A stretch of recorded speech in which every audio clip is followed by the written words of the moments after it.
Welcome to series Explained, Chief of War Season 1 Episode 1 and 2। Episode 1। Jason Momoa इस episode में हर जगह दिखता है। उसका अपीयरेंस स्ट्रॉन्ग होता है। कहानी के बीच में है काना, एक असली वॉरियर जो लेट 70s में था। ये कोई फिक्शनल हीरो नहीं बल्कि रियलिटी में एक ऐसा आदमी जो पॉलिटिकल और स्पिरिचुअल चेंजेस में बहुत बड़ा रोल प्ले करता था। लेकिन सबसे बड़ा सवाल है कियाना ने मायुई क्यों छोड़ा। शो की शुरुआत में ही हम उसका एक ऐसा वर्जन देखते हैं जो वार से मुंह मोड़ चुका है। ना कोई लड़ाई, ना कोई किंग की सेवा। अब वो काइवी के समुंदर के किनारे अपनी वाइफ, भाइयों और उनकी फैमिलीज के साथ रहता है।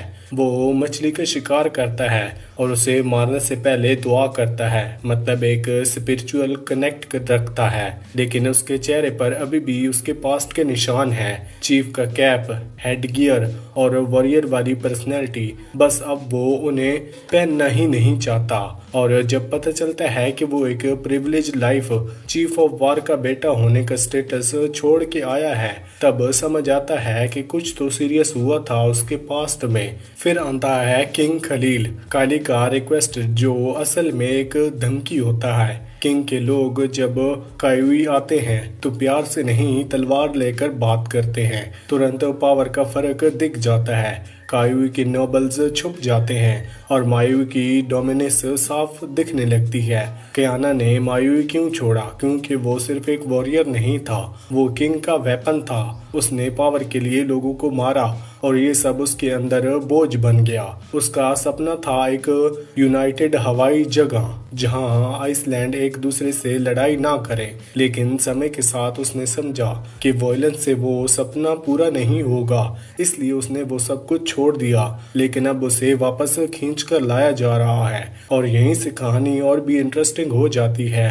खलील कोई आम किंग नहीं है। खलील एक ऐसा आदमी है जो कंट्रोल, डर और मैनिपुलेशन पे जीता है। जब उसे लगता है कि कियाना अब इजीली मानेगा नहीं तो वो अपना तरीका बदल देता है। अब वो प्रोफेसी की बात छेड़ता है। लेजेंड के हिसाब से एक जलते हुआ तारा और एक फीदर्ड कैप का मतलब होता है कि एक ऐसा किंग आने वाला है जो चारों आइसलैंड को एक करेगा। कियाना अपनी जिंदगी भर इस किंग का वेट करता रहा है और अब खलील आराम करता है कि वो खुद वही किंग है। थोड़ा सस्पिशियस लगता है। खलील कहता है कि ओहाओ का यंग किंग अहाना अटैक की प्लानिंग कर रहा है, लेकिन असली बात तो ये है कि अहाना पीसफुली से रहता है। उसकी तरफ कोई होस्टली का रिएक्शन नहीं है। तो फिर वो ये ऐसी बात क्यों कह रहा है? कियाना बेवकूफ नहीं है। उसे पता है कि खलील की पावर इतनी भूखी है। उसने अपनी आंखों से देखा है कि वो कितना रूथलेस हो सकता है। लेकिन प्रॉब्लम ये है कि प्रोफेसी कभी कभी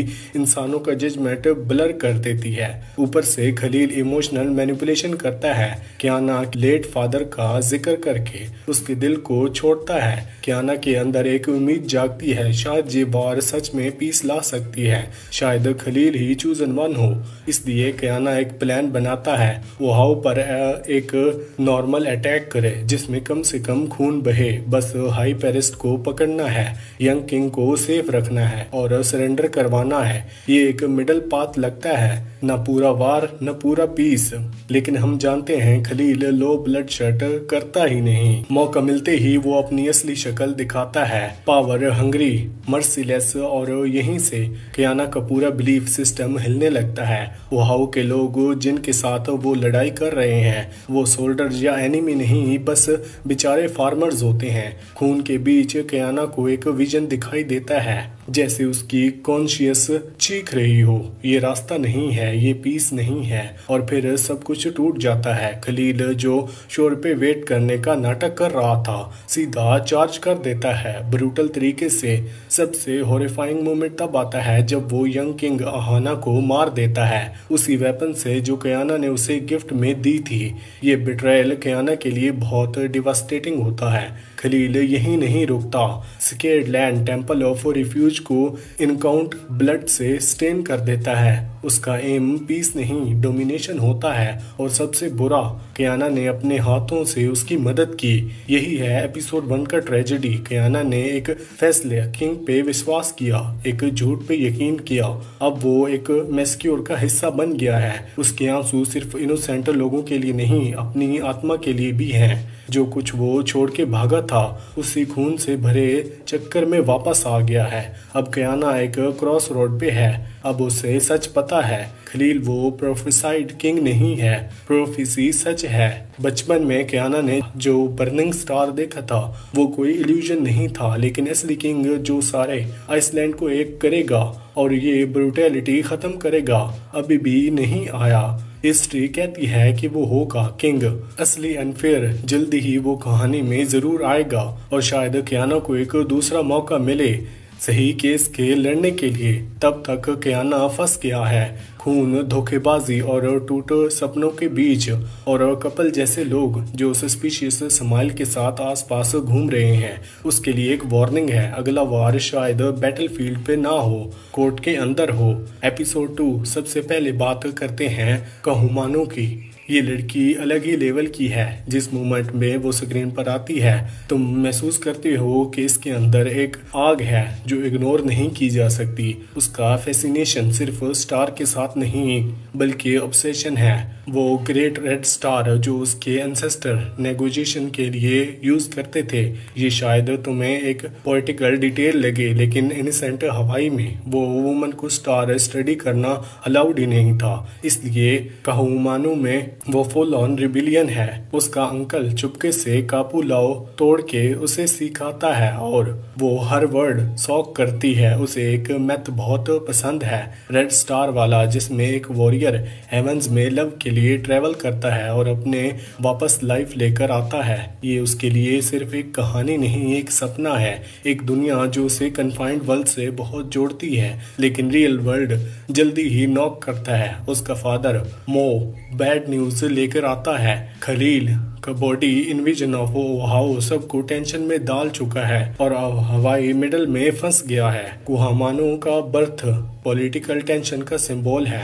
एक मॉई मदर और एक हवाई फादर की बेटी जो अब दोनों साइड की अनवांटेड है। उसकी एग्जिस्टेंस में ही रॉयल एलिगेंस और कॉन्फ्लिक्ट दोनों चिपके हुए हैं। और उसका फादर क्या करता है? क्लासिक पॉलिटिकल मूव, उसकी शादी एक हवाई चीफ से फिक्स करने की कोशिश ताकि पीस सिक्योर हो और उसकी प्रोटेक्शन हो जाए। कुहामाओ मून डिटेल्स परफॉर्म कर रही होती है और उसे पीछे छोड़ना ऑप्शन ही नहीं। इसलिए कियाना अपने भाइयों के साथ उसे ढूंढने निकल पड़ती है। ये डिले खलील के लोगों को मौका दे देता है कि वो उन तक पहुंच जाएं। जब सिचुएशन खराब होती है कियाना की वाइफ को एक स्मार्ट डिसीजन लेती है, सबको कन्विंस करती है कि वो सरेंडर कर दें ताकि जिंदा रहकर दोबारा लड़ सकें। और वैसे काउपी क्वालिटी फोर्स है, इमोशनल स्पिरिट, लेकिन प्रेशर में काल्म। जब नहीं ज्यादा ग्रैम्बल करने लगता है वो उसे कभी शब्दों से नहीं बल्कि तलवार पे गले रख कर कंट्रोल करता है। फिर ट्विस्ट आता है जब कियाना अबो से बीच के भागता है तो एक केव में गिरता है और वहां मिलती है कहूमानो। फेट राइट वो उसका इलाज करती है और उन शांत पलों में कुछ पावरफुल डेवलपमेंट होता है। दोनों एक जैसे अपने ही देश में एग्जाइल नोबिलिटी में पैदा हुए, लेकिन उनके किंग्स के लिए अनवांटेड जिनसे वो कभी सर्व करते थे। दोनों प्लान बनाते हैं। कहूमा को हवाई जाना है क्योंकि वो जानती है कि उसका वक्त आ गया है और कियाना को अपने परिवार को ढूंढना है। तो दोनों साथ राइड करने वाले होते हैं, लेकिन निकलने से पहले ही यूबोरियंस आ जाते हैं। ये उसका टर्निंग पॉइंट है। वो ऐसी चीजें सीखने वाली है जो किसी हवाई ने पहले कभी नहीं सीखी। और इसी के साथ ये एपिसोड यहीं पर खत्म होते हैं। एपिसोड 3 में कहानी के टेंशन और भी बढ़ गया है। एक प्रोफेसी, यूनाइटेड किंगडम ऑफ हवाई बनने का सपना, लेकिन उस तक पहुंचना बिल्कुल भी इजी नहीं है। कियाना घर से 1 साल से दूर है, शिप पे रहता है ऐसे लोगों के साथ जो उसे पसंद नहीं करते। उसका एक ही मिशन है, गन्स लाना। पिछले साल उसने कैप्टन जॉन मेरेस की जान बचाई थी, जिसकी वजह से उसकी अपनी जान भी बच गई जब वो पैसिफिक में कूद गया था खलील के वॉरियर्स से बचने के लिए। सिया लाइफ इतनी आसान नहीं थी। क्रू के लोग उसे उसकी स्किन कलर की वजह से नीचा समझते हैं, लेकिन उसे एक दोस्त मिला, टोनी। टोनी एक ब्लैक फार्मर स्लेव था जो रेसिज्म का दर्द समझता था। दोनों एक दूसरे को सहारा बन गए। टोनी ने कियाना को मस्केट चलाना सिखाया। अलेक्सा की ब्रीफली पहाड़ियों में कियाना ने पहली बार एक डियर को गिरा दिया। कियाना का गन्स के लिए क्रेज तब शुरू हुआ जब कहूमानो ने उसे बताया कि उनका पावर कितना डेंजरस है, लेकिन कियाना ने इन्हें थ्रेट के बजाय एक अपॉर्चुनिटी देखा। ये वेपन्स यूज करके वो खलील को एक्सपोजन्स को रोक सकता है। पहले उसने बैलेंस बिगाड़ दिया, अब वो अपनी गलती सुधारना चाहता है। नुकोटा शिप जब जुम्बागा पोर्ट पहुंचती है, क्रू अपना मजा लेना शुरू कर देती है ड्रिंक और वुमेन्स के लिए, लेकिन कियाना सीधा गोस्मिथ के शॉप पर जाता है। पूरी आर्मी के लिए मस्केट्स मांग लेता है। टोनी हंसता है, लेकिन वो जानता है कि इन वेपन्स का मिसयूज पूरे कल्चर को खत्म कर सकता है। कियाना के लिए ये पैसा या ट्रेड का सवाल नहीं था, ये उसका पर्सनल मिशन था। हवाई में कहूमानो अपनी जगह ढूंढ रही है। उसकी दोस्ती क्योवी के साथ बढ़ गई है। दोनों अपने दुख और कंफ्यूजन में एक दूसरे को सपोर्ट करते हैं। वो थोड़ा इंग्लिश सीख रही है जॉन योंग से, जो एक ब्रिटिश आदमी है और अब हवाईज के साथ रहता है। जॉन योंग कुछ लोगों का रिस्पेक्ट जीत लेता है, लेकिन सबका नहीं। लीडरशिप की तरफ तब शुरू होता है जब वो एक टेस्ट इंडोरेंस देता है। पानी के अंदर बड़े पत्थर पकड़ के खड़ा रहता है जब तक सब हार नहीं मानते। ये ताकत उसके बीमार अंकल किंग कैनिपो की नजर से बचती नहीं। पुराना राजा समझदार है और जानता है कि हवाई को अंदर से भी खतरा है और बाहर से भी। खलील के लालच कभी रुकता नहीं और यूरोपियंस का खतरा लंबी रेस का है। कहानी पूरी बीमारी की वजह से अगला राजा कौन होगा ये जल्दी ही डिसाइड करना जरूरी है। मोको चाहता है कहमांडो की गद्दी संभाले, ना कि राजा का भाई कयावा जो हवाई हवा और केयरलेस है।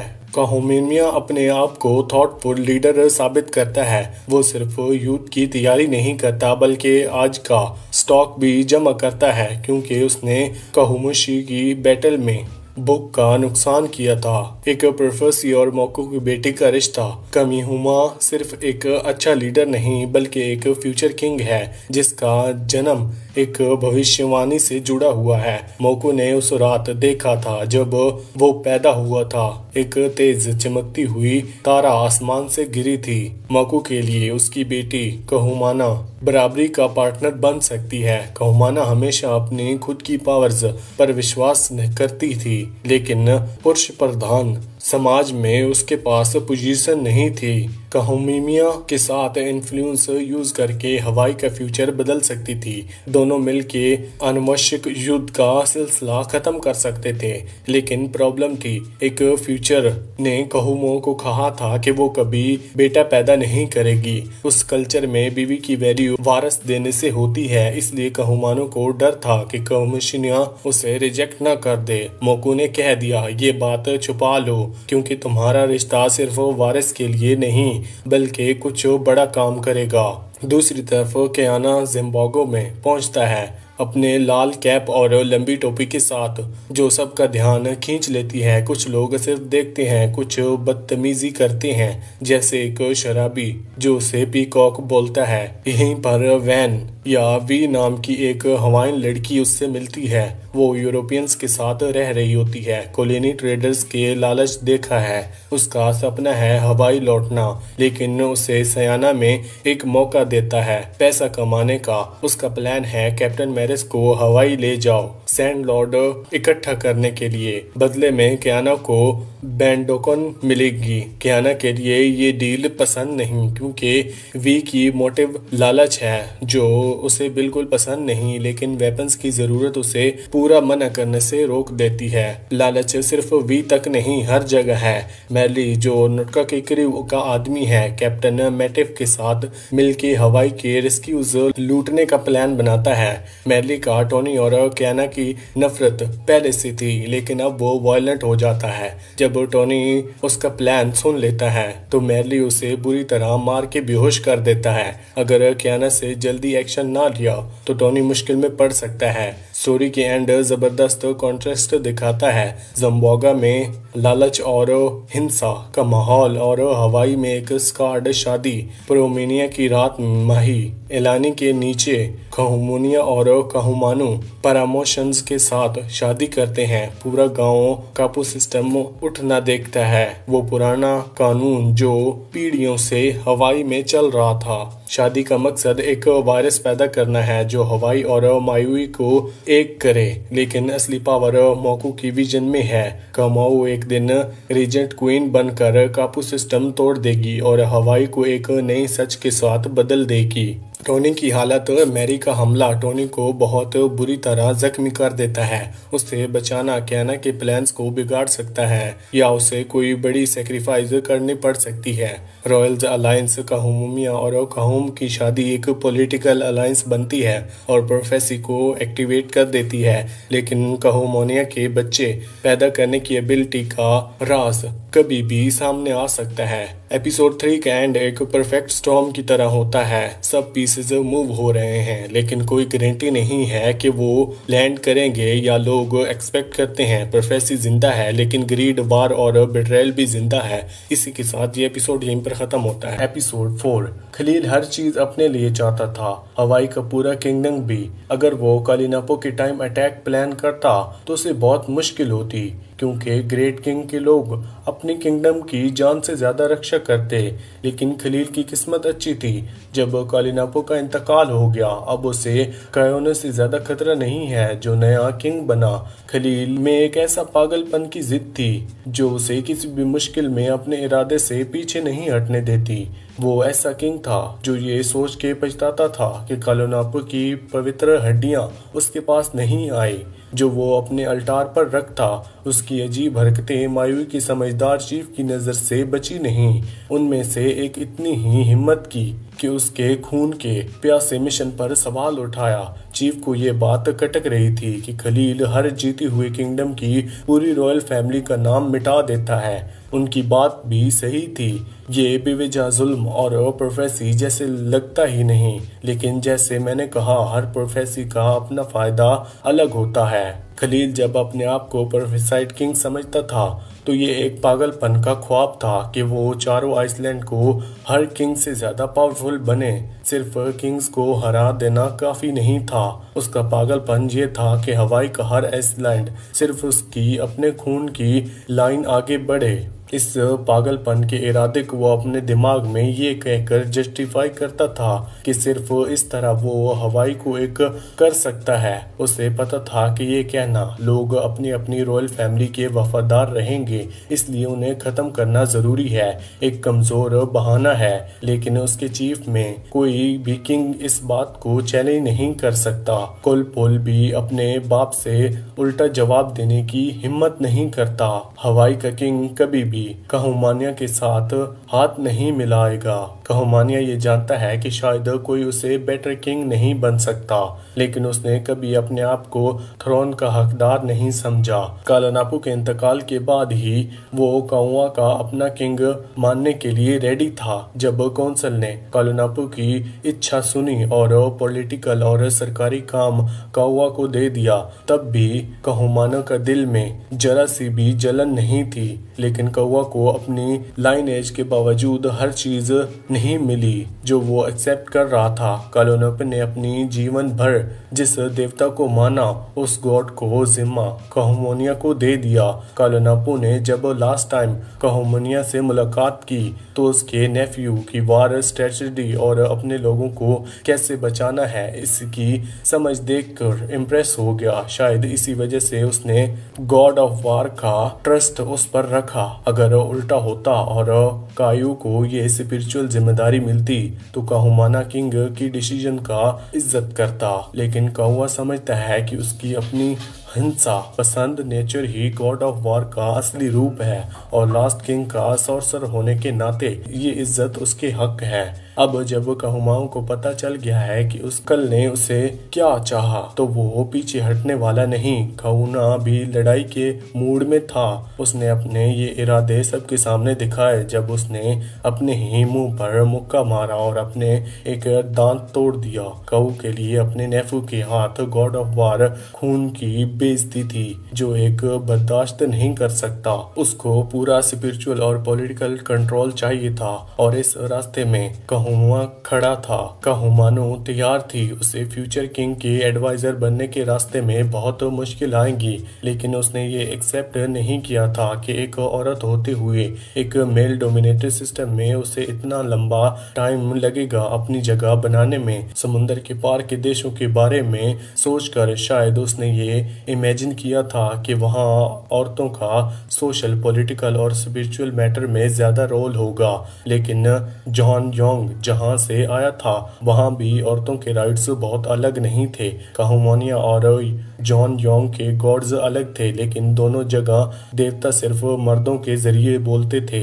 जॉन योंग ने उसे समझाया कि चाहे कोई भी कंटेंट हो, एक औरत ये एक्सेप्ट किया जा सकता है कि वो अपने हस्बैंड की शैडो बने और उसे अपने सेवियर माने। कहूमोनिया के लिए ये दुनिया वैसी थी जहां वो अपनी असली पहचान नहीं जी सकती थी। उसके लिए जो ने शुरुआत प्रॉमिस की गई थी वो एक और डेड एंड में निकली। दूसरी तरफ कहूमानो का अपने ऊपर भरोसा कभी भी मजबूत नहीं रहा था। उसके डिसीजन मेकिंग में हमेशा डाउट और अनसर्टेनली रहती थी। अब जब कौआ का खतरा उसके डिस्ट्रैक्शन के ऊपर मंडरा रहा था और ये डिसाइड करना था कि पहले अटैक वो करे या नहीं, उसके गॉड्स चुप हो गए।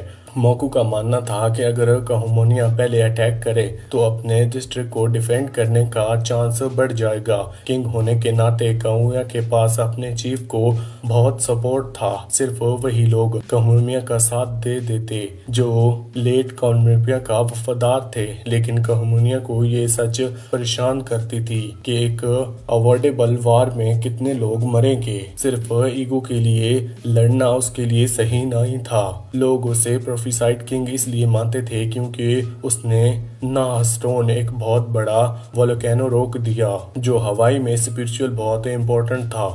जब कहूमोनिया ने कहा कि उसके गॉड्स चुप हो गए, कहूमोनिया उससे रिलेट कर गई। डिवोटो में कभी उसे नहीं बताया कि कौन सा रास्ता सही है। उसने अपनी जिंदगी अपने इंटेंस पर चलाई।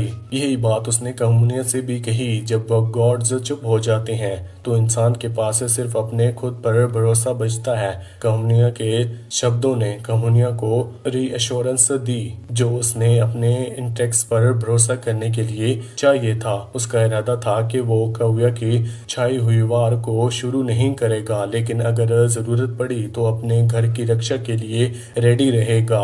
गॉड ऑफ वार का असली रिप्रेजेंटेटिव होने के नाते कहूमोनिया पागलपन से ज्यादा बैलेंस को पसंद करता है। कयाना और वाई दोनों हवाई हेरिटेज शुरू करते हैं, लेकिन उनकी सोच और जिंदगी बिल्कुल अलग है। कयाना अपने दोस्त टोनी को ढूंढने के लिए अपनी जान जोखिम में डालने को तैयार है, लेकिन वाई ऐसी नहीं है। जिंदगी में उसकी काइंड ऑफ नेचर को काफी हद तक तोड़ दिया है। कयाना के लिए वो अलग लगती है क्योंकि वो पैसा कमाने के लिए जीती है। बाहर से देखने में लगता है कि वो उन वाइट आदमियों जैसी है जो किसी भी तरीके से ज्यादा पैसा कमाना चाहते हैं, लेकिन वाई की कहानी ज्यादा कॉम्प्लिकेटेड है। कयाना के लिए अपने कल्चर की वैल्यूज फॉलो करना आसान है। वाई अपने घर में कापा मेकर थी, एक ऐसा काम जो नोबल लोग मुश्किल से नोटिस करते थे। अपने बर्थ की लिमिटेशंस तोड़ने के लिए उसने डिस्परेशन में समुंदर का रुख किया।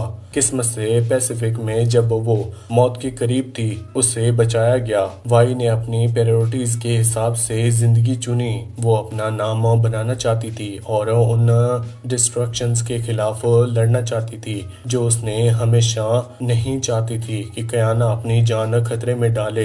एक आदमी के लिए, स्पेशली एक ऐसे शरीर में जो स्पेनिश सोल्डर और गार्ड से भरा हुआ है जो कलर्ड लोगों से नफरत करते हैं, लेकिन कियाना का कोड ऑफ ऑनर सबसे ऊपर था। उसके लिए एक दोस्त को छोड़ देना जो शायद खतरे में हो मुमकिन ही नहीं था। जब एक बच्चे की चीख सुन के वो एक केज के पास आ गई तो उसने देखा कि उसमें नेटिव लोग बंद हैं जो स्पेनिश गार्ड ने पकड़े हुए थे। ये देख के उसके अंदर गुस्सा बढ़ गया और उसने एक स्पेनिश गार्ड को बुरी तरह से पीट दिया। अब सोल्डर उसके पीछे पड़ गए हैं, लेकिन कियाना भागना नहीं चाहती। इसने उसकी टोनी को ढूंढने की डिटरमिनेशन और बढ़ गई। एपिसोड 4 के एंडिंग में काओपिया का तान फान और दर्द इतना बढ़ जाता है कि वो नमाकी की बहन में गिर जाती है। ये जरूर चीजें कॉम्प्लिकेट करेगा जब कियाना वापस आएगी। कियाना तो अपने सपने देख रहा है अपनी प्यारी वाइफ, भाइयों और भाभी के साथ लौटने के। अगर काओपिया और नमाके के कनेक्शन सिर्फ दुख में मिले कंफर्ट से ज्यादा गिरा हुआ तो दोनों भाइयों के बीच तकरार होगी। इसी के साथ ये एपिसोड यहीं पर खत्म होता है। एपिसोड 5। कियाना का सफर लंबा था लेकिन उसने कभी अपने पेशेंस या उम्मीद नहीं छोड़ी। उसने टोनी को दुख और अब्यूजिव लाइफ से बचाया और इसी वजह से टोनी उसका लॉयल दोस्त बन गया। टोनी थैंकफुल है, लेकिन अभी कियाना के लिए सबसे इम्पोर्टेंट बात अपने फैमिली से मिलना है। वाई के लिए फैमिली का मतलब कुछ और ही है। उसके लिए फैमिली वो बेटा है जिसने उसे छोड़ दिया था जब वो बिना मैप और कंपास के पैसिफिक समुद्र में निकल गई थी। उस वक्त उसे लगा था कि शायद वो कभी वापस अपने बेटे को ना देख सके, लेकिन अब जब वो वापस आ गई है उसका दिल एक और चांस चाहता है अपनी माँ बनने का। कियाना उसे तसल्ली देता है कि घर में सब कुछ वैसा ही है जैसा छोड़कर गई थी, लेकिन असल में ऐसा कुछ नहीं है। हवाई भी अब पहले जैसा नहीं रहा। अब सब डिसीजन चीफ काउंसिल मोकू के हाथ में है। मोकू कियाना पर ज्यादा भरोसा नहीं करता क्योंकि उसके नजरों में कियाना दो चीजें हैं। पहली ये कि एक चीफ वार जिसने अपने किंग को छोड़ दिया और दूसरी ये कि एक वॉरियर जिसने खलील के साथ मिलकर ओहाओ पर अटैक करवाया था। कियाना को अपने पास पर रिग्रेट होता है और वो रेपुटेशन चाहता है, लेकिन उसके पुराने काम मिट नहीं सकते। और जब बात प्लेस्कीन की आती है तो माकू के एक्सप्रेशन पहले ही बुरे रहे हैं, इसलिए नोटोका का किरू का शिप पर उसे रहना ही पड़ता है जब तक मोकू कियाना की बात कहूमियत और काउंसिल के सामने रखता है। सबसे ज्यादा कियाना को अपनी फैमिली और स्पेशली खोपोई से मिलने का इंतजार है, लेकिन वक्त रुकता नहीं। उसकी नॉन हाजिरी में कहोपिया और नामाकू एक दूसरे के क्लोज हो गए हैं। जब हैकी कहोपो को कियाना के वापस आने की खबर देता है उसके इमोशन मिक्स हो जाते हैं। कियाना की फैमिली के लिए उसका वापस आना एक दुआ की जवाब है, लेकिन नामाकी के लिए ये खुशी एक हार्ट ब्रेकिंग है क्योंकि वो कहोपी को दिल से चाहने लगा था, लेकिन अब कियाना के वापस आने से उसकी उम्मीद टूट गई है। ना ही वैसे कुछ कहोपा को कहता है कि नमाका को अपना दुख सुना दे, वैसे भी कहोपिया का दिल कियाना ही है। नमाका के लिए ये बेहतर है कि वो अपने टुकड़े को जोड़कर आगे बढ़े। समुद्र में एक अचानक डुबकी लगाना और सूरज को दुआ देना शायद उसके जख्म तुरंत से भरे, लेकिन ये उसका तरीका है नए सफर की शुरुआत करने का। गॉड्स की वार में कियुआ पीछे रह गया। पुलानापू का बेटा होने के नाते उसे उम्मीद थी कि हवाई के पॉलिटिकल और स्पिरिचुअल दोनों पावर्स उसके हाथ में आएंगी। वो दिल से एक वॉरियर था और अपनी सोल का मैमल है, बहुत स्पिरिचुअल। इसलिए जब लेट किंग ने अपने ब्लड लाइन के बाहर किसी इंसान को वॉर गॉड की जिम्मेदारी दी तो कियुआ को ये सिर्फ पर्सनल बिट्रेयल नहीं लगा बल्कि स्पिरिचुअल बिट्रायल भी था। उसे लगा जैसे उसकी फैमिली और काकुआलेकू वार ऑफ गॉड स्ट्रॉन्ग कनेक्शन का इग्नोर कर दिया है। वार गॉड की वॉरशिप एक जिम्मेदारी थी जो किसी और को देने को कभी रेडी नहीं था। अभी तक कियुआ अपने गुस्से कहूलर डिस्ट्रिक्ट पर उलाश रही थी क्योंकि वो चाहते थे कि कुछ ऑफिशियल हो बिना पागल किंग्स जैसे खलील के साथ कंपेयर हुए। इसलिए उसने हवाई के सबसे डिस्ट्रिक्ट के साथ चीफ को बुलाया ताकि वो उनको अपनी साइड में करे और अपने बैटल में सपोर्ट ले। लेकिन सबसे पहले प्रॉब्लम ये थी कि कहौला का रिप्रेजेंटेटिव यानी कहूमुमिया वहीं मौजूद ही नहीं था। किंग के डिसीजंस हमेशा सब डिस्ट्रिक्ट के चीफ के साथ मिलकर होते हैं और कहौला को एक्सक्लूड करना क्यों के सिस्टम को तोड़ दिया। चीफ्स को डर था कि उन्होंने नए किंग के अगेंस्ट ट्रांजिशन का इल्जाम लग जाएगा, लेकिन उनकी लॉयल्टी पहले किंग और उसकी विशेस के साथ थी। क्यों की बात पूरी तरह से अनफेयर नहीं थी। हवाई की हिस्ट्री में सिर्फ एक बार पॉलिटिकल और स्पिरिचुअल पावर अलग की गई थी, लेकिन चीफ्स जानते थे कि कालुनोपा एक वाइज किंग था और अगर उसने कहूमुमिया को वार गॉड और आर्मी का चार्ज दिया है तो उसके पीछे जरूर कोई वजह होगी। शायद उसने कहूमुमिया में वो स्ट्रेंथ देखी जो अपने बेटे में नहीं थी। कहूआ ने अपनी जिंदगी ये सोचकर गुजारी थी कि थ्रोन के साथ उसे वार गॉड और आर्मी का कमांड मिलेगा, इसलिए उसका गुस्सा डेंजरस था और हवाई का फ्यूचर के लिए थ्रेट बन रहा था। लेकिन आखिर में डिस्ट्रिक्ट चीफ का ये वाइज डिसीजन कि वो पहले किंग की मर्जी पर ही चलेंगे अभी के लिए एक बेकार और खूनी वार को रोक दिया गया है। कहूआ ने अपनी जिंदगी किंग बनने के लिए कहूमा को हवाई के ज्यादातर डिस्ट्रिक्ट का सपोर्ट चाहिए। अभी के लिए उसकी काउंसिल और उसके ससुर माकूस उसके साथ हैं। माकू अपने दामाद को प्रोफेसाइड किंग मानता है और अभी तक उसका भरोसा नहीं टूटा। लेकिन आयरनी ये है कि कहूमा खुद प्रोफेसी पर ज्यादा डिपेंड नहीं करता। वो गॉड्स का वॉरशिपर है, लेकिन वो उन लीडर्स में से है जो समझते हैं कि सिर्फ फेथ पर डिसीजन लेना खतरनाक हो सकता है। काउंसिल की कंसर्न भी सही है। अगर हवाई आपस में ही वार में उलझे रहेंगे तो खलील का इनविटेबल अटैक का सामना करना और मुश्किल हो जाएगा।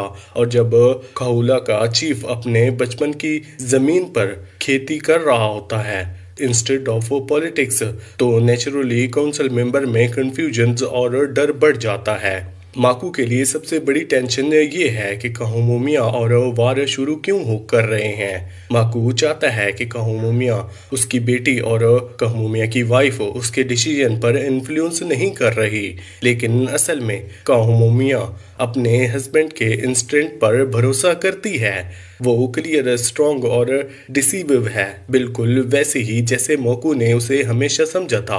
वुमन होने की वजह से उसे सोसाइटी में अक्सर इग्नोर या रिजेक्ट किया जाता है, लेकिन वो अपने रोल्स ग्रेस के साथ मैनेज करती है।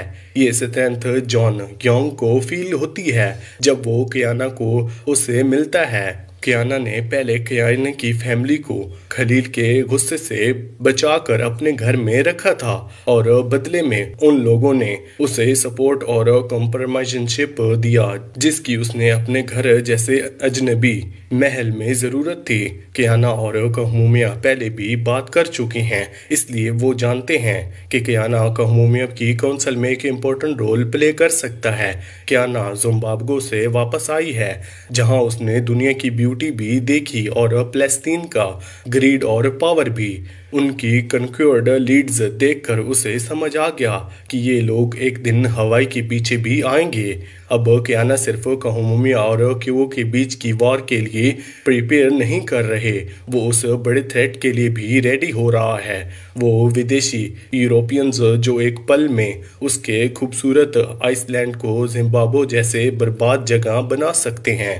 एपिसोड की शुरुआत में कहूमुमिया बचपन को टूर प्लेनेट के बारे में समझाता है। हवाई बिलीव के मुताबिक पुलसिन लोग टोर रूट्स से जुड़े होते हैं और कहूमुमिया का ये ज्ञान और फेथ उसकी क्रेडिबिलिटी को और मजबूत बनाता है। दूसरे किंग जो सिर्फ वार ऑफ पावर समझते हैं, उसने अलग कहूमुमिया अपनी ज़मीन, कल्चर और आइडेंटिटी से डीपली कनेक्टेड है। एक फार्मर किंग के रूप में वो शांति और अच्छाई का सिंबल है, ना कि खून खराबे का। जब कियाना और कहूमुमिया मिलते हैं, दोनों एक दूसरे का अप्रूवल चाहते हैं। कहूमुमिया को कियाना का खिलाफ बैटल करना पसंद नहीं है, इसलिए काउंसिल उस पर पूरा ट्रस्ट नहीं करती। लेकिन कियाना जानता है कि उसे सिर्फ तबाही चाहिए। उसके लिए एक फॉर्मर किंग जो अपने दिल की सुनता है वो किसी प्रोफेसी से ज़्यादा वैल्यूएबल है। उसने प्रोफेसी का नाम पर ओहाऊ को जलते देखा, इसलिए अगर कहमोमिया उसे एक्सेप्ट करे तो कियाना अपनी लॉयल्टी उसकी काउंसिल को देना चाहता है। लेकिन कहमोमिया का ट्रस्ट जीतने के लिए कियाना को एक इम्पॉसिबल टास्क करना पड़ता है। उसने ही हुलावा वोल्केनो स्लेब पर स्लाइड रेस कहमोमिया को हराना होगा, एक खेल जिसमें कहमोमिया कभी हारा ही नहीं। ये गेम सिर्फ फिजिकल नहीं स्पिरिचुअल भी है और कियाना के लिए अपनी इनर स्ट्रेंथ सबसे बड़ा चैलेंज है। रेस डेंजरस होती है, जीतना या हारना दोनों ही मौत की तरफ ले जाते हैं। लेकिन कियाना अपनी इंजर्ड ब्रदर के गिरने के बाद भी रुकता नहीं। उसकी मैडनेस देखकर कहमोमिया और ज्यादा डिटरमाइंड हो जाता है। जब दोनों रेस के एंड में पानी में गिरते हैं वहीं उनकी दोस्ती की शुरुआत होती है, एक ऐसी दोस्ती जो हवाई के फ्यूचर के लिए जरूरी है। काउंसिल में अब कियाना वो वॉरियर वॉइस होगा जिसे वॉर लिविंग मेंबर भी इग्नोर नहीं कर पाएंगे। अगर एक बैटल हार्ड रेड फाइटर वार के अगेंस्ट है तो उसके रीजंस स्ट्रॉन्ग ही होंगे। लेकिन कियाना का गुस्सा और जेलेसी अभी भी जल रही है और उसे कंट्रोल करना मुश्किल होगा। एपिसोड के एंड में कियाना अपने आप ही क्राउडी स्टेप उठाता है। बिना डिस्ट्रिक्ट चीफ की सपोर्ट के वो कहमोमिया पर पहले अटैक करता है। उसने कहूला को फूड स्टोरेज जो हॉट्स जला दिया, वही हॉट्स जो कहमोमिया ने लेट किंग को दिखाए थे और जिस मोमेंट से कलुनापू समझ गया कि कहमोमिया अपने गुस्से वाले बेटे से ज्यादा अच्छा लीडर बनेगा। इस अटैक ने कहूआ को वीकन किया, लेकिन सबसे इम्पोर्टेंट बात यह है कि ये पर्सनल था। इसी के साथ ये एपिसोड यहीं पर खत्म होता है। एपिसोड 6 एक स्लो बर्न स्टोरी टेलिंग का मास्टर क्लास है। इसमें पेस जानबूझकर धीरे रखा गया है ताकि हम पावर, लॉयल्टी और विजन का बदलता हुआ रुख पूरी तरह से फील कर सकें।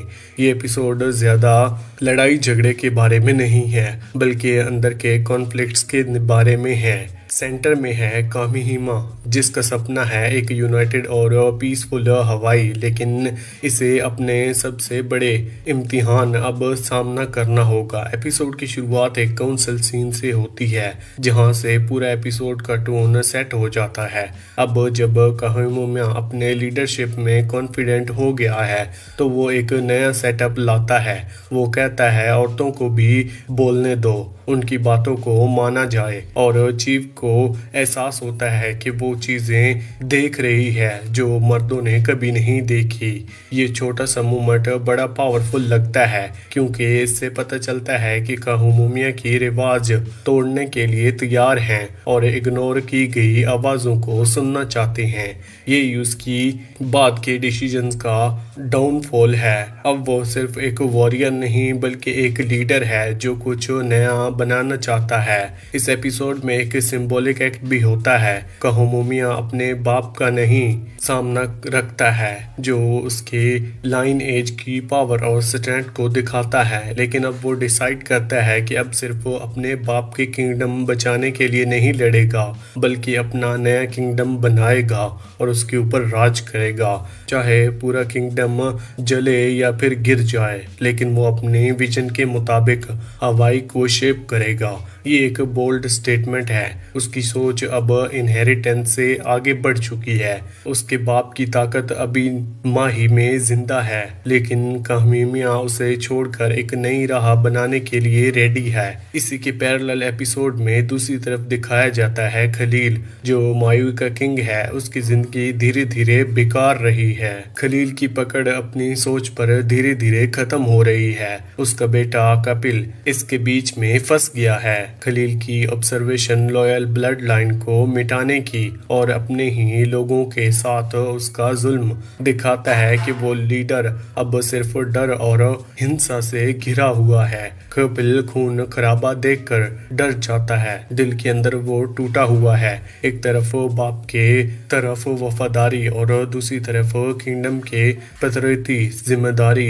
हवाई की हिस्ट्री हमेशा ब्लड लाइन के जरिए आगे बढ़ी है और खलील का उन्हें मिटा देना रिवाज रिवाज और अकल दोनों की खिलाफ वर्जी है और ये माना जाता है। धीरे धीरे चीफ का ट्रस्ट उस पर गिरने लगता है और आवाजों में ये बात उठती है कि शायद उसकी जगह उसके बेटे कपिल को लीडर बना देना चाहिए। कपिल के लिए ये सब और भी मुश्किल है। उसके दिल में उसके बाप का लेगेसी ग्रेटनेस का होना चाहिए, ना कि मैडनेस का। लेकिन खलील का जुनून अब पर्सनल से ज्यादा पॉलिटिकल बन चुका है। वो ओपनली कहने लगता है कि सभी रॉयल्स ब्लड लाइन को लिबरेट करना चाहिए, एक ऐसा प्लान जो कपिल और बाकी चीफ दोनों को बुरा देता है। इसी वक्त कयाना, जो हवाई के बाहर दुनिया देख चुकी है, कया पर शक करने लगता है। उसका मानना है कि कपिल शांति की बात करके गलती कर रहा है, क्योंकि कविया असल में सिर्फ जंग और पावर के भूखे हैं। कयाना की सोच यूरोपियंस के एक्सपीरियंस से बनी है और इस केस में वो सही साबित होता है। वो वार्न करता है कि कविया का ऑब्सेशन चूजन रूलर बनने का है, उसे लोगों की जरूरत से अंधा बना रहा है।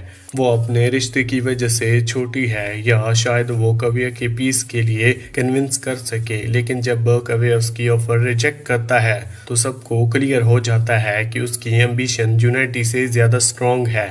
टेंशन बढ़ने लगती है और खलील की मैडनेस और खुल के सामने आती है। चीफ और कपिल दोनों के लिए अब ये बात और क्लियर है कि वो सिर्फ खतरा बन चुका है। कॉन्फिडेंस उसके लीडरशिप पर गिरता जा रहा है और वारशिपर्स और ज्यादा लाउड हो जाते हैं। अब इसकी जगह बेटा ही उसका लीडर बनने के लिए बेहतर रहेगा।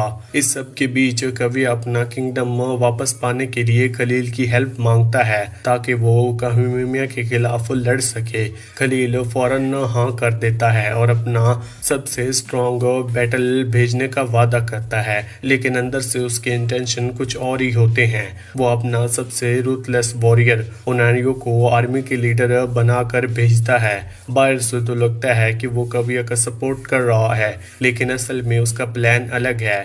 जैसे कवाई उसके काम का नहीं करेगा, उसे खत्म कर दिया जाएगा। कायू अपनी एम्बिशन में इतना अंधा हो जाता है कि उसे समझ ही नहीं आता कि उसके लिए बड़ा ट्रैप सेट हो रहा है। इस सब के बीच कहूमिया अपनी पहचान बनाना चाहता है। एम्पैथी, विजडम और कहूमिया पर ट्रस्ट उसे उन तरीकों से स्ट्रॉन्ग बनाता है जो उसके दुश्मन कभी समझ भी नहीं सकते। कियाना हमेशा वॉर पुश करता है, इसकी वजह से टेंशन बढ़ता है, लेकिन फिर भी कहूमिया उसकी एक्सपीरियंस की वैल्यू को मानता है। कहूमिया की लीडरशिप की असली ताकत यही है, वो सुनता है, अडेप्ट करता है और वो हमेशा अपने लोगों की भलाई को सबसे पहले रखता है। इस एपिसोड का सबसे बड़ा और इम्पोर्टेंट मोमेंट आता है जब लॉ ऑफ स्लिपट्रेंस पैडल बनाया जाता है। काई वार्स और चीफ के खिलाफ देखने के बाद कहूमिया एक नया रूल डिक्लेयर करता है, कोई भी किंग, चीफ या वॉरियर बिना वजह के जान नहीं लेगा। सिर्फ तब लड़ाई होगी जब जान खतरे में होगी। ये नया कानून सबको प्रोटेक्ट करता है, चाहे वो आम आदमी हो या रॉयल। इस सब को आज़ादी और सेफ्टी मिलती है, बिना डर के जीने का हक। ये लॉ एक रेडिकल शिफ्ट है जो कहूमिया की असली विजन को दिखाता है, एक ऐसी हवाई जहां शांति और सुरक्षा उसके रूल की पहचान हो। लेकिन जैसे ही एपिसोड खत्म होता है, एक नया थ्रेट सामने आता है। कैप्टन मैटिफ का शिप हवाई पहुंचता है, कहूमिया के पीस की विजन के बिल्कुल उल्टा। मैटिफ सिविलाइजेशन और कंट्रोल का निशान बनकर आता है। यूरोपियंस का आना एक नई एरा की शुरुआत है जो अपॉर्चुनिटी भी ला सकता है और बड़ा खतरा भी। अब कयाना की वैल्यू और बढ़ जाती है। जो पहले लोगों को उसकी यूरोपियन एक्सपीरियंस पर शक करता था, अब वही नॉलेज हवाई को प्रोटेक्ट करने के लिए एक इम्पोर्टेंट एसिस्ट बन जाता है। एपिसोड एंड होता है और अनसर्टेन और एंटिसिपेशंस वाली फीलिंग के साथ फ्यूचर का क्या होगा ये कोई नहीं जानता। आइसलैंड्स अब डिवाइड हो चुके हैं, पुराने अलायंस टूट रहे हैं और नए खतरे सामने आ रहे हैं। कहूमिया का शांति का सपना अभी भी फ्रेगल है, लेकिन उसकी लीडरशिप और लॉ ऑफ सुपरलेंस पैडल लोगों को एक बेहतर फ्यूचर की उम्मीद देता है। एपिसोड धीरे धीरे व्यूवर्स को ये चांस देता है कि वो कैरेक्टर्स की कॉम्प्लेक्सिटी और उनके डिसीजन के कॉन्सिक्वेंसेस को डीपली फील कर सकें। हर पोज, हर बातचीत और हर डिसीजन की अपना एक वेट है। ये याद दिलाता है कि हिस्ट्री ऑफ बैटल से नहीं बनती बल्कि कोरेज से भी बनती है, जहां कोई अलग रास्ता चूज करता है। Chief of war episode 6 leadership, legacy और शांति का स्ट्रगल का एक मास्टरफुल एक्सप्लोरेशन है। शो का डिलिबरेट पेसिंग हमें मजबूर करता है कि हम चाहें और रिफ्लेक्ट करें, लेकिन जैसे ही कॉलोनाइजेशन का खतरा हवाई में घूमने लगता है, हवाई का फ्यूचर एक बैलेंस पर लटक जाता है। जो चॉइसेस एपिसोड में लिए गए हैं वही डिसीजंस आने वाली जनरेशन के लिए आइसलैंड की डेस्टिनी शेप करेंगे। इसी के साथ ये एपिसोड यहीं पर खत्म होता है। एपिसोड 7 एपिसोड की शुरुआत होती है एक पॉजिटिव नोट पे। हवाई के एक चीफ के घर नया बेबी पैदा होता है और उसकी सेलिब्रेशन हो रही है। ये सेरेमनी दिखाती है कि हवाई कल्चर में बच्चा सिर्फ माँ बाप का नहीं बल्कि पूरी कम्युनिटी का होता है। क्वीन काहमुमा कहती है, ये बच्चा हम सब का है, हम सब मिलके इसे राइज करेंगे। ये सीन यूनिटी और लव दिखाता है, जबकि किंगडम अभी भी पुराने किंग की डेथ से उबर नहीं पाया। इस खुशी के बीच एक इमोशनल मोमेंट भी आता है जब काहमुमिया और काहमानू अपने फ्यूचर के बच्चे की बात करते हैं। काहमुमिया प्राउडली कहता है कि उनके फ्यूचर चाइल्ड हवाई की लाइन एज और मायूई की स्ट्रेंथ दोनों के लिए आगे जाएगा। लेकिन काहमुमिया के दिल में एक सीक्रेट छुपा हुआ है, एक प्रोफेसी जिसने उसे बताया है कि वो कभी काहमुमिया का बच्चा पैदा नहीं कर पाएगी। ये बात उसके कैरेक्टर को और डीप और ट्रेजिक बना देती है, क्योंकि वो पॉलिटिक्स और अपने पर्सनल दुख दोनों के साथ बैलेंस कर रही है। दूसरी तरफ काहमुमिया अपने मिशन से वापस आता है।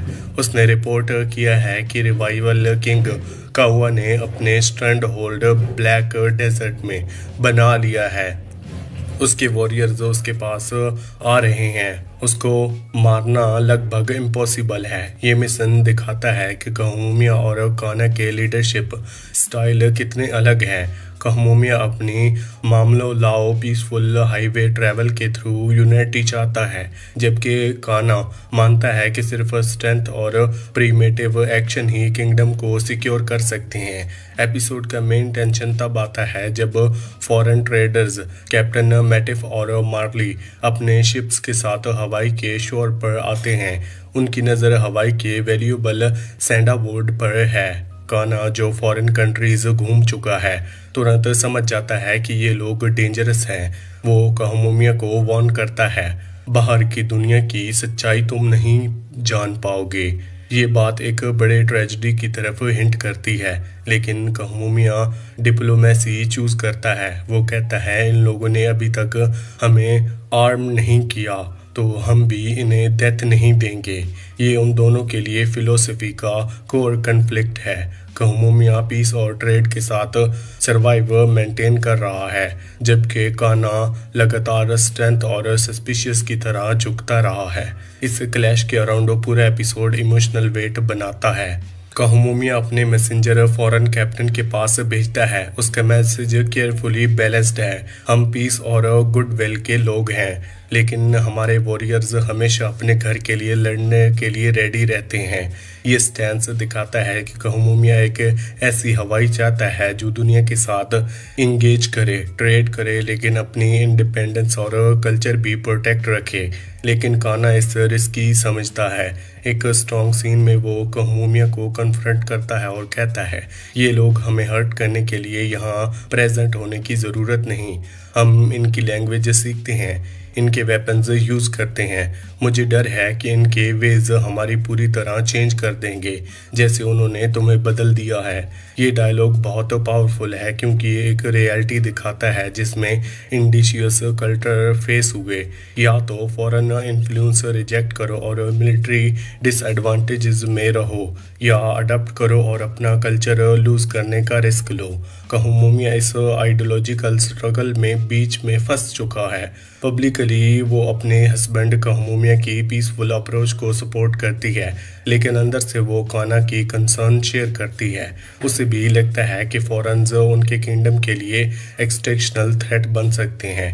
एपिसोड दिखाता है कि कैसे कहमूमिया अपनी पोजीशन यूज़ करके पॉलिटिक्स समझती है।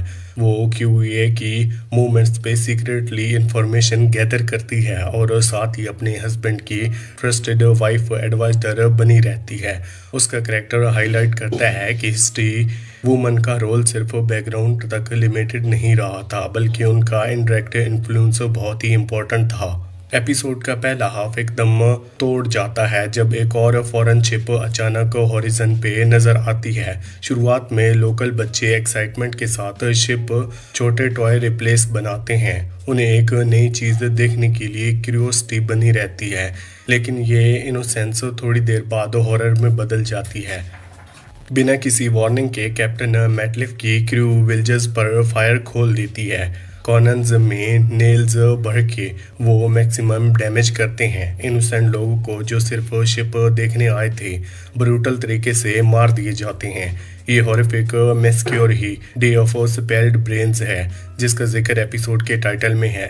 ये सिर्फ एक क्लाइमैक्स नहीं बल्कि पूरी सीरीज के लिए एक टर्निंग पॉइंट बन जाता है। इस अटैक में वाई मर जाती है, एक बिलीव्ड कैरेक्टर जिसका लॉस बहुत सिंबॉलिक है। ये दिखाता है कि कॉलोनियल कॉन्फ्लिक्ट सिर्फ ट्रेड या डिप्लोमेसी नहीं बल्कि बहुत ही डिवास्टेटिंग ह्यूमन कास्ट भी लाता है। सीन बहुत ही हॉन्टिंग है। विलेजर्स बीच पर भाग रहे होते हैं, कुछ लोग डेड बॉडीज के पास चिल्लाते हैं और कुछ बच गए लोग शॉक्ड में होते हैं। ये पूरा मैस्क्योर यूरोपियन एक्सपेंशन के वायलेंट साइड को एकदम स्ट्राक तरीके से दिखाता है। ये ट्रेजेडी बिल्कुल काना की वार्निंग को सही साबित करती है। अब कहमूमिया को समझ आता है कि उसकी पीसफुल अप्रोच की भी लिमिटेशंस हैं। एपिसोड के लास्ट मोमेंट में इस नए रियलिटी को प्रोसेस कर रहा होता है। उसे रियलाइज़ होता है कि थ्रेट उसके इमेजिन से बहुत ज़्यादा बड़ा है। अब क्वेश्चन ये है, अपनी मामलों लाओ पीसफुल फिलोसफी उसको कैसे ज़्यादा रखे जब दुनिया इतनी क्रूअल और वायलेंट और ख़तरनाक है। अटैक के बाद सर्वाइवर शॉक और ग्रिफ में होते हैं। कहमूमिया उनकी हालत देखकर समझ जाता है कि अब हवाई की सर्वाइवल सिर्फ डिप्लोमेसी पर पॉसिबल नहीं है। उसे अपने लोगों को प्रोटेक्ट करना होगा उन एनिमी से जो किसी बाउंड्री या रूल का रिस्पेक्ट नहीं करते, बस अपनी मनमानी करते हैं और रूल करना जानते हैं। चाहे उनके सामने कोई भी आ जाए उन्हें फ़र्क नहीं पड़ता। ये पिवटल एपिसोड सीरीज का बड़ी स्ट्रेंथ दिखाता है। कंक्लूजन को इंडिविजुअल पर्सपेक्टिव से पार्टनरी करना, लीडरशिप की स्ट्रगल को नाउन्स के साथ दिखाना और हिस्टोरिकल फिगर्स की ह्यूमैनिटी को हाईलाइट करना जैसे वेस्टर्न अकाउंट अक्सर इग्नोर करते हैं। एपिसोड कहमूमिया की विजनरी लीडरशिप को भी दिखाता है और उसकी पेनफुल मिसकलेक्शन को भी। इस वजह से ये सिंपल हीरो नैरेटिव नहीं बनता बल्कि हवाई कल्चर रियलिज्म के लिए डीप रिस्पेक्ट मेंटेन भी करता है। मैस्क्योर अब एक कैटलिस्ट बन जाता है। ये मूवमेंट कहमूमिया को फोर्स करेगा एक नया लीडर में इन्वॉल्व होने के लिए, लेकिन उसके और काना के बीच आइडियोलॉजिकल डिवाइड और भी डीपन होने वाला है जबकि एक्सटर्नल थ्रेट कंटिन्यूसली बढ़ते जा रहे हैं। साथ ही कहमूमिया का पर्सनल स्ट्रगल, उसकी इनएबिलिटी तो ग्रेव हर पॉलिटिकल लीडरशिप और कॉम्प्लिकेटेड बनाता है। रिवाइवल किंग कावा अभी भी एक बड़ा थ्रेट बना हुआ है और यूरोपियंस अभी भी क्लियर मिरेकल्स एनिमल प्रूव हो चुके हैं। अब कहमूमिया के सामने सबसे बड़ी चैलेंज ये है कि वो अपने लोगों की सर्वाइवल और प्रोटेक्शन इंश्योर करे, लेकिन अपने कल्चरल वैल्यू को लूज किए बिना। डे ऑफ स्प्लाइट ब्रेन्स अब तक का सबसे इमोशनली डिवास्टेटिंग एपिसोड है। एक हिस्टोरिकल फॉर्चून को विस्कुलर ह्यूमन ट्रेजेडी में बदल देता है। ये लीडरशिप, कल्चरल सर्वाइवल और कॉलोनियल इम्पैक्ट के बारे में टाइमलेस क्वेश्चन उतारता है। एपिसोड का फाइनल मोमेंट में कहमूमिया अपने वॉरियर्स को गैदर करता है। व्यूअर्स के लिए ये एक क्लिफ हैंगर है। अब सब कुछ सोच रहे होते हैं कि ये पिवटल मूवमेंट कैसे उनकी जर्नी को शेप करेगा।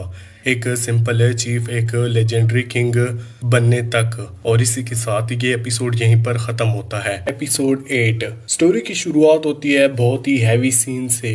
किंग हमेशा से ये रियलिटी फेस करनी पड़ती है कि 248 लोग यूरोपियन फॉरेन के हाथों से मर गए हैं। ये नंबर सुनते ही पूरा माहौल गम से भर जाता है। काउंसिल के सामने कियाना होल्ड वॉइस में कहता है, इनकी मौत तुम्हारे हाथों में है।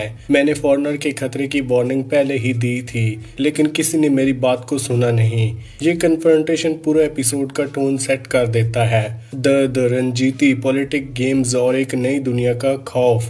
किम हमेशा से अपनी लीडरशिप को बोझ के नीचे दबा हुआ दिखाई देता है। वो कहता है, मेरे खुद के लोग एक चीफ की गलतियों की वजह से मर गए थे।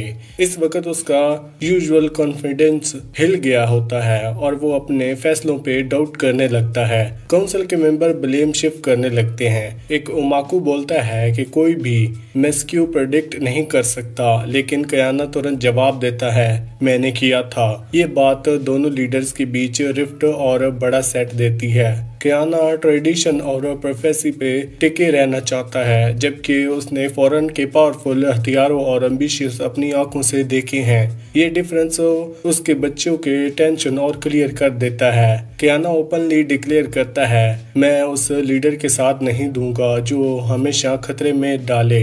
इससे उनकी यूनिटी हिल जाती है। काहुमामिया जो हमेशा रीजन की वॉइस होती है, वो दोनों के बीच पीस लाने की कोशिश करती है, लेकिन जब वो कियाना को समझाती है तो कियाना रिग्रेट के साथ कहता है, तो फिर जो आने वाला है उसके लिए तैयार हो जाओ। एपिसोड और डार्क टोन लेता है जब कायो और उसके फोर्सेस ब्रूटली दिखाई जाती हैं। सबसे शॉकिंग सीन जब आता है तब कियाना का भाई कैप्चर होता है और उसके साथ बहुत ही ब्रूटल बिहेवियर किया जाता है। ना ही कियाना का भाई को कविया के ऑर्डर्स पर मार दिया जाता है। इस सीन में बहुत ही पावरफुल वायलेंस डायरेक्टली सीन पर दिखाई देते हैं। सिर्फ आफ्टर मैथ दिखते हैं। जब कियाना अपने भाई की मेटुलेड बॉडी देखता है, उसका दर्द और शौक और भी ज्यादा फील होता है। उस वक्त कियाना कसम खाता है, मैं इंसानों और देवताओं को सभी को चीर दूंगा, बस तुम्हारी मौत का बदला लेने के लिए। ये डायलॉग एपिसोड का सबसे इमोशनल मोमेंट है, जो उसके रिवेंज क्वेस्ट की शुरुआत सेट करता है। दूसरी तरफ खलील अपनी मैडनेस में और गिरता जा रहा है। वो डिस्टर्बिंगली रेंट करता है डिलीफ्ट बोनस और टेंड स्केर्ड स्पेसेस के बारे में। वो डिमांड करता है कि नए बोन्स दिए जाएं थंडर गॉड के ऑनर के लिए। उसकी डिस्टोरेटिंग मेंटल स्टेट पर पूरा पॉलिटिकल माहौल और भी डेंजरस और अनप्रेडिक्टेबल बन जाता है। इस तलब दिखाता है कि ट्रेडिशनल पावर स्ट्रक्चर और अंदर से टूट रहे हैं और बाहर से फॉरेन थ्रेटर और प्रेशर बढ़ रहा है। ये दोनों मिलकर हवाई के लिए एक बड़ा तूफान क्रिएट कर सकते हैं। फिर एक और ट्विस्ट आता है। एक सर्वाइवर वापस आता है और न्यूज देता है कि नाही की मौत के साथ साथ कायो से मायू की आर्मी लोगों से भी अलायंस बना ली और रिपोर्ट आती है कि मायू के वॉरियर्स गैदर हो रहे हैं। मतलब अब हवाई को फॉरेन थ्रेट के साथ इंटरनल वार्स भी फोर्स करनी पड़ेंगी।